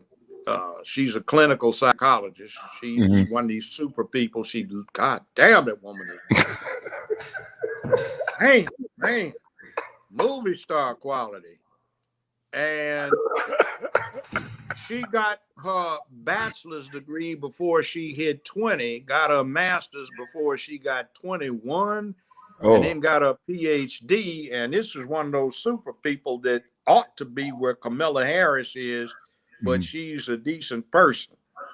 Okay. Now, she's a rare breed. She actually is president of an NAACP chapter, but she makes it something else. So like when this thing that became Black Lives Matter first started, before it got corrupted into Black lesbian mania and pushing this anti-family dialogue, she got the chief of police for the Los Angeles Police Department, all of his staff and every one of his command officers out there to tell the citizens in Long Beach, California, that they were not going to tolerate this stuff happening again. And actually, from what I saw the last few times I've been to LA, it actually seems to have made a difference. They're trying to recruit her to run for mayor of Los Angeles, like they have recruited me to run for mayor of Memphis in 2023. My slogan is JB in 2023. Okay. So anyway, some things need to be done. And we've got this Dana Cumberlander, Valerie Denise Jones. Oh, she's going to like you. She's the director of my show.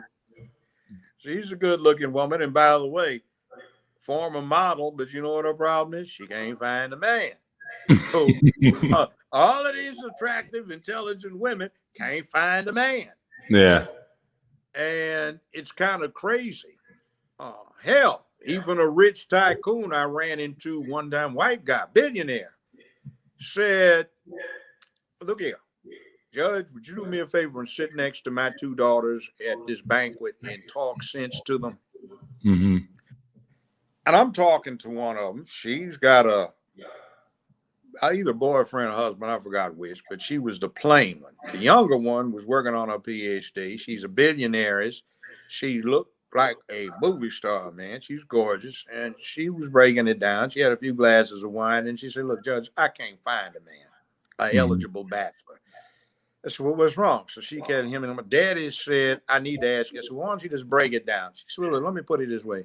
These guys I go out with, they like my girlfriends with dicks. And I ain't a lesbian. God damn it, I want a real man. What the hell's wrong with this? So I broke it down. She said, so in other words, my mama, her friend girls, and my aunts, and all of them, they raised these boys to be like this. Yeah, I said, that's basically what it is. She said, so who the hell gave these fools the idea that we want a girl? If we wanted a girl, we'd be lesbians, damn it. We want a man.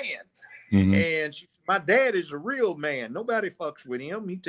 By now she's cussing, you know, so he's a real live man, you know. I mean, he does wrong, but God damn it, he's a man. But that's what they don't understand. They think men are just this one thing and we got to be perfect, but it's a bunch of different ranges of men. So that's why I'm trying to bring people together. So some people are going to wear ties and and some people gonna fix on tractors, and some people gonna farm. It's different forms of men, and we should all be respected. So I appreciate you coming on my platform, but I also want to ask, and I'm definitely coming on yours, but I want to ask you, coming from an elder to a young buck, what would your advice be to young males, men and women coming up, trying to figure this thing out, that's trying to do it the right way and trying to get married? Very briefly. Okay. Where I am to where you are seems like 2 years ago. Mm-hmm. The older you get, the smaller percentage of your life a year is. So when you get 70, 73, 74, 75, every year is just 1/70th of your life. When you're 30, it's 1/30th. When you're 2, 3, 4, it's a big percentage. Mm-hmm. Time passes very quickly. Mm-hmm. And in your own mind's eye, you never get past where you are right now. Mm-hmm. And you got to look at yourself in a mirror to realize how old you have gotten. Mm-hmm. And you have to be able to deal with yourself. Now, I would suggest to you to keep doing what you're doing, and any other young man out there, white, black, brown, red, yellow, be able to look in a mirror and say to yourself, I acted like a man. I acted like I was supposed to have yesterday. Mm-hmm. I acted like a man. I'm going to act like a man today while you're shaving, Mm-hmm. And I'm going to have to uphold. Now, to Mm-hmm. uphold, you have to get your shit together. That means you have to commit yourself to the task of working. It's like nothing comes easy. If you have a talent, that's great. But that talent might change because you get older. Like you, hell of a basketball player. I understand, got first round draft straight out of high school. That's Mm-hmm. cool. Mm-hmm. But, I know Magic Johnson personally. I've known his family for 35 years. Mm-hmm. I met Michael Jordan, met some other people. Penny Hardaway, I was on his board of directors for his charity foundation. Mm-hmm.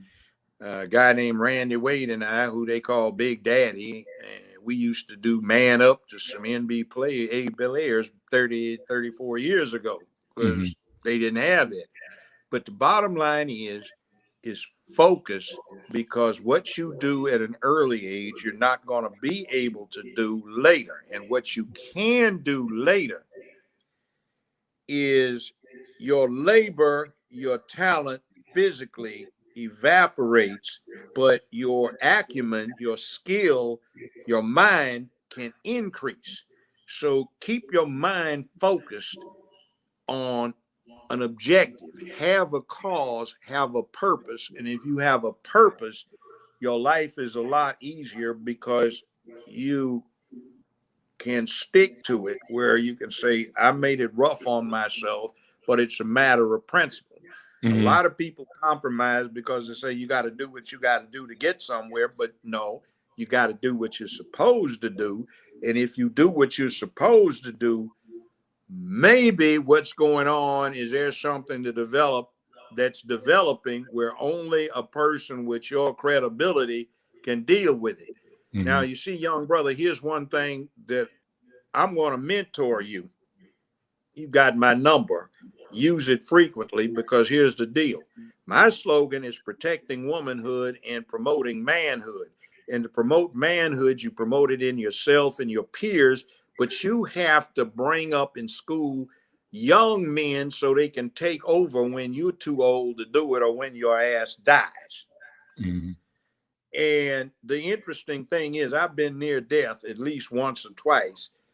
And when you can say, yeah, I upheld, you don't worry about whether you're going to heaven or hell. You don't care because you did what you were supposed to do. Mm-hmm. Focus on that and keep your eye on the goal. What is your purpose? Our people need leadership, not some goddamn pimp ass motherfuckers that are trying to hustle. Mm-hmm. We need leadership. We need direction. So spend your time finding out everything you can about everything. Get all the knowledge you can on everybody, because when you know what people are about, even if you got misconceptions, you can investigate further to see what the truth is. You'll see where somebody is coming from. And if you are really doing something and they're trying to trap you or ruin you, you can lay landmines so they'll step on them before they get to you and blow themselves up. See, you're talking good stuff and you are sincere about what you're doing. It's manhood. That is the most important thing. Remember, people look up to you. And what you can do is use your forum like this to start jacking these fools around and embarrassing them. So you got somebody like me watching your six because ain't nobody can do shit to me. I got my money. I'm retired, damn it. I'm going to make some more. I appreciate that. But they can't touch me because I'm 74 years old and I don't have any more goddamn career unless it's recreational or it's a hobby, even though I do have a product. It's called Judge Joe Brown's Barbecue. That's what I'm talking about. You be the judge. And I got to support you. I'm gonna text you. OG, which is good, and hot, which is very good. Yep. Barbecue chicken sausage, near meat stuff will be made into links, and it does great on ribs and tell them how to get it. How can they order it from you? Well, it will be online. It's not up yet, but the website is going to be JJB for Judge Joe Brown, BBQ.com. JJB BBQ. The site isn't running yet. It will be in a couple of weeks. I'm told it'll be sold at Kroger, Anderton's, and Walmart, starting in various parts of the country. And if you want to taste it and you get to LA, there's a gentleman, Chef Damon, who has a business that doesn't even say barbecue on it. It's on 79th and Western down in the hood. And it's called D's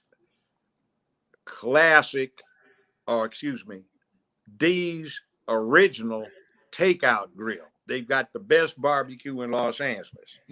That shit is dynamite. We got a video clip coming out showing you how to do everything with these products, from making greens and show you how to pick them so you don't do it slow like grandma did, coleslaw, all kinds of stuff, beans, how to set the queue up and how you deal it and how it's supposed to be cooked.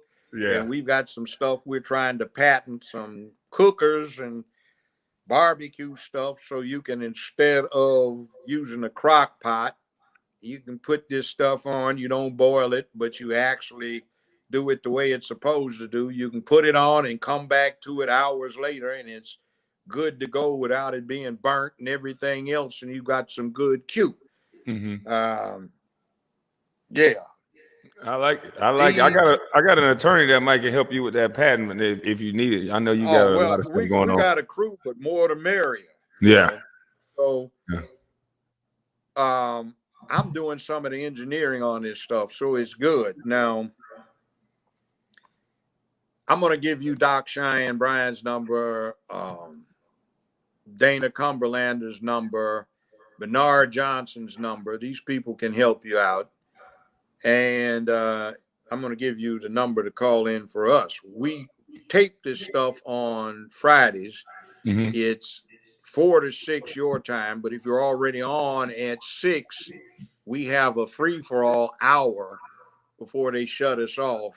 You can't call in if you aren't already on the line by then.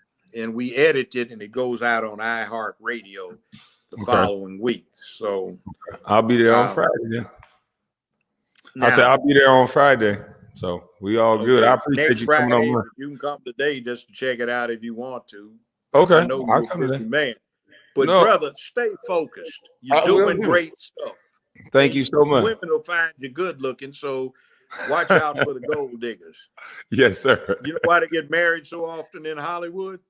Why? Why is that? It's the only safe way to date. Really? Yeah. Wow. You got so many wackos and gold diggers out there that the only way you can protect yourself from #MeToo is to get married. They can't claim you groped them if she's their wife, you know? Jesus Christ, that's crazy. Is that bad? Man.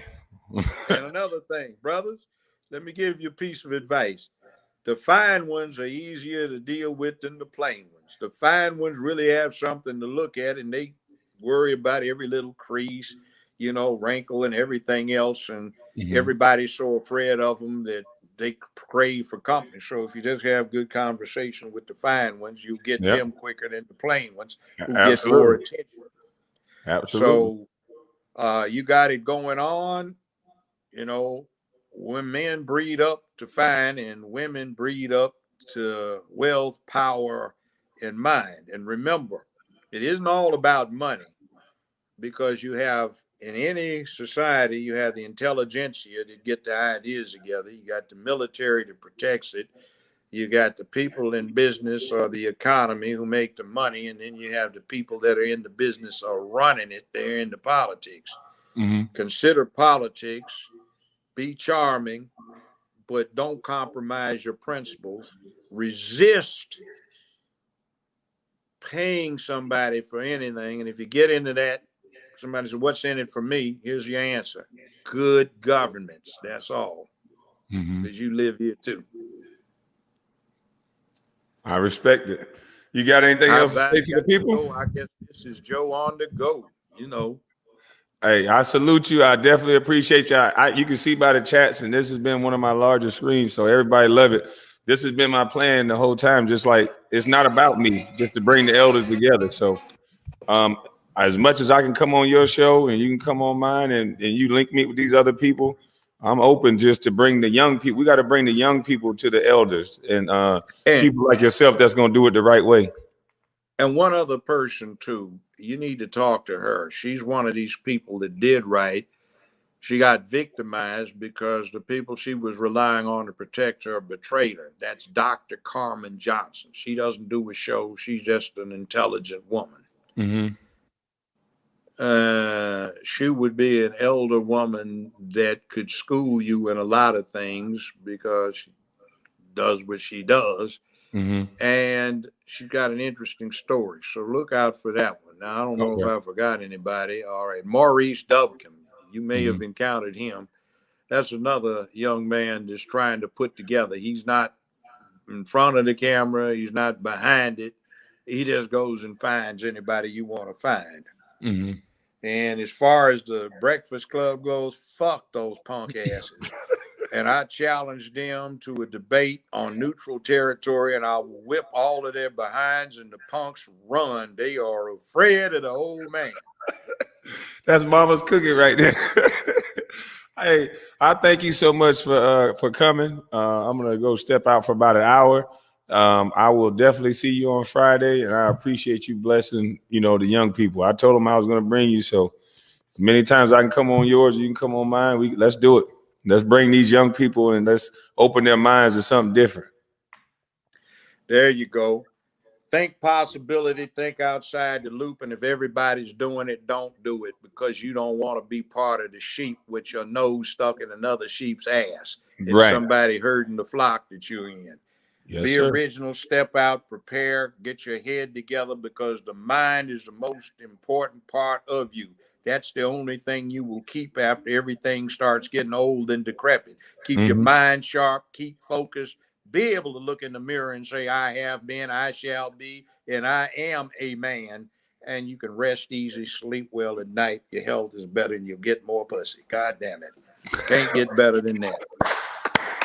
We'll end on that. Thank you so much, Judge Joe. Hey, I'll see you on Friday. Yes, sir. All right. Out of here, young brother. Yes, sir.